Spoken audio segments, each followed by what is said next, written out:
Well, it looks like the Eagles sent a large contingent to Texas to cover both the Aggie Pro Day and the Longhorn Pro Day in what could be a first and second round draft preview for Howie Roseman and company. But after a whirlwind of free agent signings and some internal extensions, Philly has one remaining contract that needs to be worked out. Although if you're expecting a DeVonta Smith extension anytime soon, you might need to hear why that might not be happening. I'm Thomas Mott. This is the Thomas Mott Show.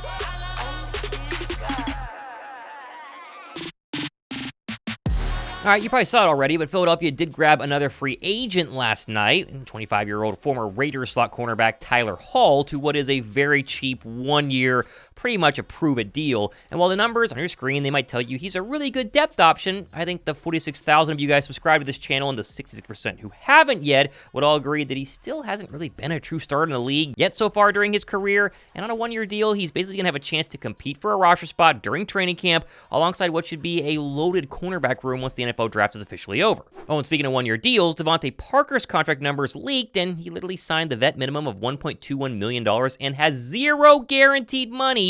So if you think Parker was locked into the number 3 wide receiver spot like Alontae Zaccheaus was last offseason, I would definitely think again. Now, in case you don't believe me, Philadelphia signed another wide receiver today in Parris Campbell, who was under Nick Sirianni with the Indianapolis Colts, but spent last season with the Giants, and while never really being healthy throughout his entire career, still has speed, ran a 4.31 at the combine, and could be another option as wide receiver 3. More likely he will compete in training camp to try and make the Eagles roster. Now pair that with the fact that the Philadelphia sent a very large contingent down to Austin, Texas for the UT Pro Day yesterday, and the Xavier Worthy wide receiver 3 draft crowd should get pretty excited, as pointed out here, that Eagles wide receiver coach Aaron Moorhead and linebacker coach Bobby King attended multiple pro days leading up to the 2024 NFL Draft, including Texas's Pro Day, who have multiple intriguing prospects, including Adonai Mitchell and Xavier Worthy. King was likely in attendance to watch linebacker Jalen Ford, has a lot of upside as a coverage linebacker at the next level.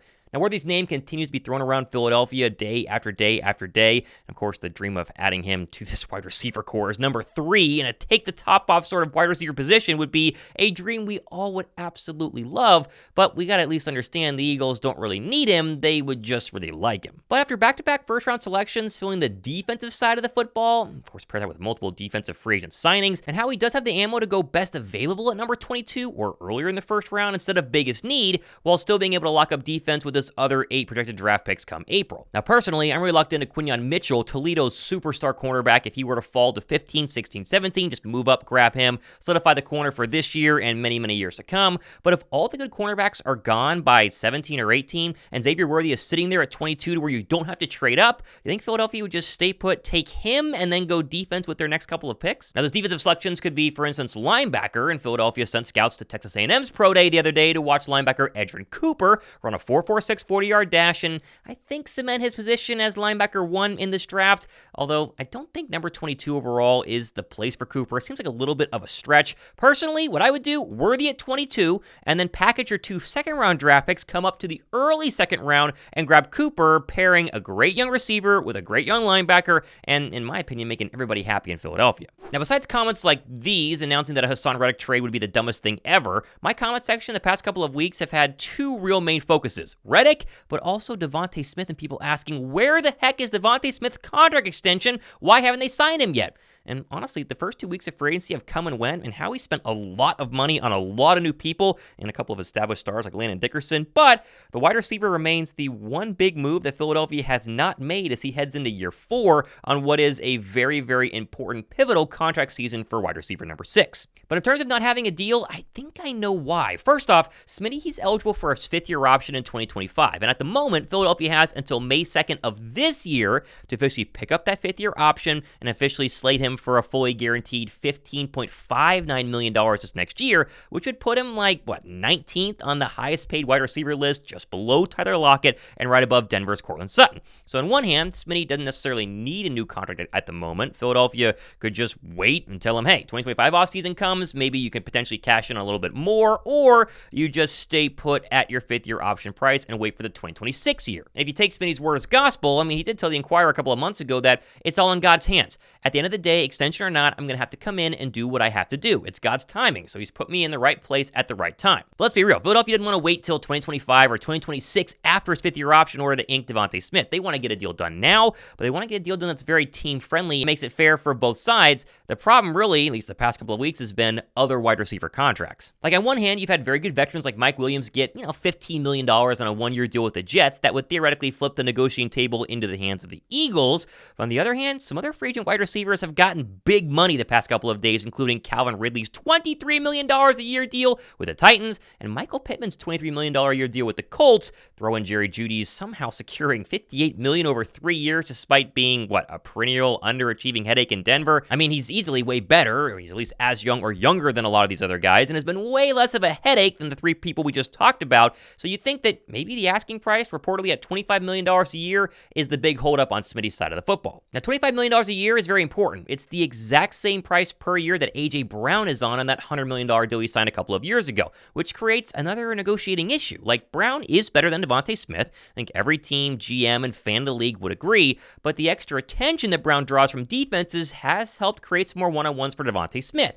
And while Smith is nowhere near being a slump, a lot of people consider him a wide receiver one, it's got to be hard for the Eagles brass to contextualize paying DeVonta Smith the exact same amount of money as his counterpart A.J. Brown. So you see the dilemma. Like, on one hand, DeVonta Smith is worth way more than Calvin Ridley, Michael Pittman, Jerry Jeudy. That's over $23 million a year. But is he worth more than A.J. Brown? That would be around $25 million a year. There's not a lot of wiggle room of $2 million in between those two players, and hence why, again, no deal has yet been made. Although Smitty is dead set on getting A.J. Brown's $25+ million a year, there's a very real scenario that an extension is not reached this year. Philadelphia rolls the dice on 2024. They want to see how productive he can be in year 4. If he balls out, they will pay the price. They'll owe him even more money or let him walk. But if he doesn't and has some sort of an off year, maybe Saquon Barkley takes some of the touches, they could lock him up for a deal that would seemingly make him very, very highly paid, but not as highly paid as his running mate wearing number 11. In the end, it comes down to how Howie Roseman and the Eagles front office view DeVonta Smith. And again, they get to see him up close in person every single day. Now, we see the product on the football field, who he is in the media, and that is a very committed, driven, and fantastic,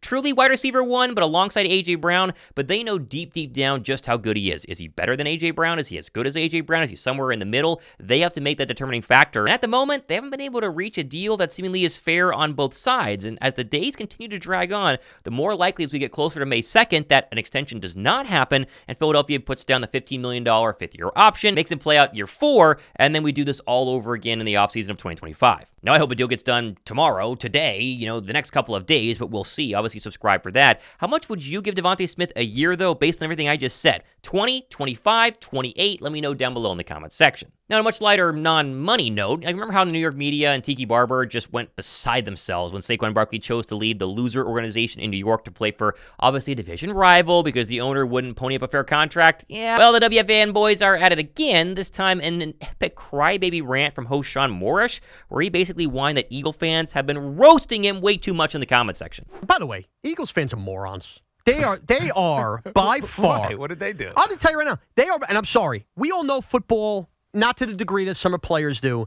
They have come across as the biggest hypocritical, whiny babies that don't watch the sport outside of their team, moron fans that I've ever seen. Why? What is this coming from? I'll tell you, because I've been in a war with Eagle fans since the Saquon thing happened, and I've seen at least 100 messages at me featuring these two sentences. Number 1, well, he won't have that offensive line anymore. Interesting. Because when you bash Daniel Jones, you don't mention the offensive line, Eagles fans. But now it's an excuse for Saquon because you got Saquon. So which is it? Convenient. Convenient that you're leaving out when you have Daniel Jones. But the offensive line didn't matter for him, only for Saquon. Number 2, if I see this one more time, you know why he's not going to get hurt? Because we don't have that MetLife Stadium turf. Dummies. He's had 3 major leg injuries. At Tampa Bay, an ACL at Chicago, and at Arizona. All 3 fields made of grass, what you play on. Right. So stop with your uneducated BS that Saquon Barkley got hurt because he's playing on the MetLife Stadium turf. He got hurt on grass all 3 times that you have, dumbasses. Dallas was turf, but that was on the road, too. I like the this, ankle. Sean. This is my favorite Sean right now. They're just dumb asses, Eagle fans. You're not wrong. Why are you fighting with Philadelphia I know. fans? Because they suck. Because I think they might be fighting with him in social media. You know why? Because I like sparring. I know I could be a troll. I like mixing it up. Jet fans, I know how I can get your pot stirred up. What I can't take is stupidity. Uneducated answers where you've done zero research and moved the goalpost and you're hypocritical. I'll give Jet fans this.